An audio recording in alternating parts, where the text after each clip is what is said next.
द्वितीय राजावली अध्याय 2। एथिउतारे सदाप्रभु एलियों घूर्णिवायु स्वर्ग को घेनिजापे उद्यत होते एलियो इलिसाओं सहित गिलगलरू गले। पुणी एलियो इलिसाओं कहले, मु विनय करुछि तुम्भे एठारे थाओ, कारण सदाप्रभु मते बैथल पर्यंत पठाई अछंती।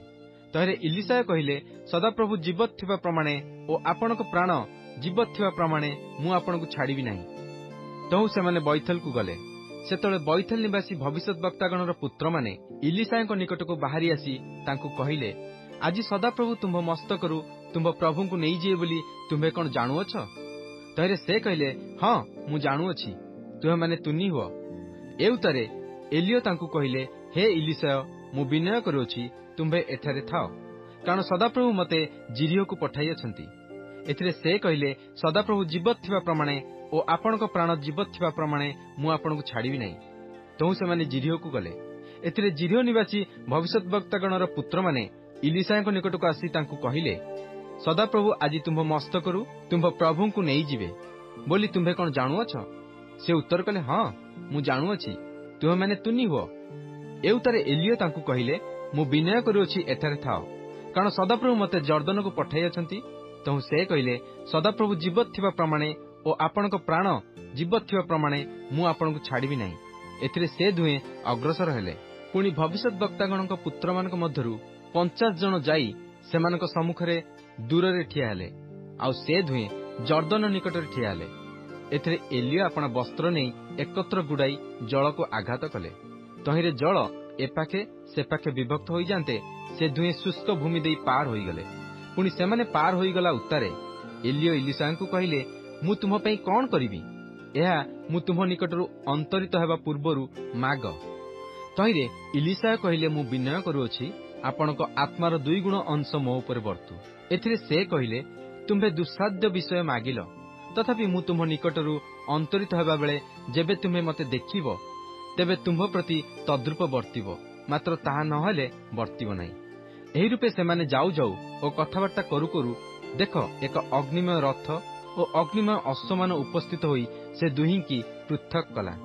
पुणी एलियो घूर्णिवायुरे स्वर्गारोहण कले। आउ इलिसा ताहा देखि उच्च स्वରରେ कहिले, हे आम्भ पित, हे आम्भ पित, हे इस्राएल रथ ओ तहिर अश्वारोहीगण। एउतारे से तांको देखिले नाही। एणु से आपणा वस्त्र धरी 2 खंड करी चिरिले। मध्य से एलियोंक ठारू पड़िथिबा वस्त्रखंड उठाई नेले ओ फेरी जाई जर्दन तीରରେ ठिया हेले। पुणी से एलियोंक ठारू पड़िथिबा वस्त्र नेई जलको आघात करी कहिले, सदाप्रभु एलियोंकर परमेश्वर कहांती। पुणी से मध्य जलको आघात करन्ते ताहा एपाखे सेपाखे विभक्त होईगला। तहिरे इलिसा पार होईगले। आउ जिरियो निवासी भविष्यत वक्तागणर जे पुत्र माने तांको सम्मुखरे थिले सेमाने तांकु देखि कहिले, एलियोंकर आत्मा इलिसाଙ୍କ उपरे बर्तिला। तो सेमाने तांकु भेटियोक आसी तांको सम्मुखरे भूमिष्ठ प्रणाम कले।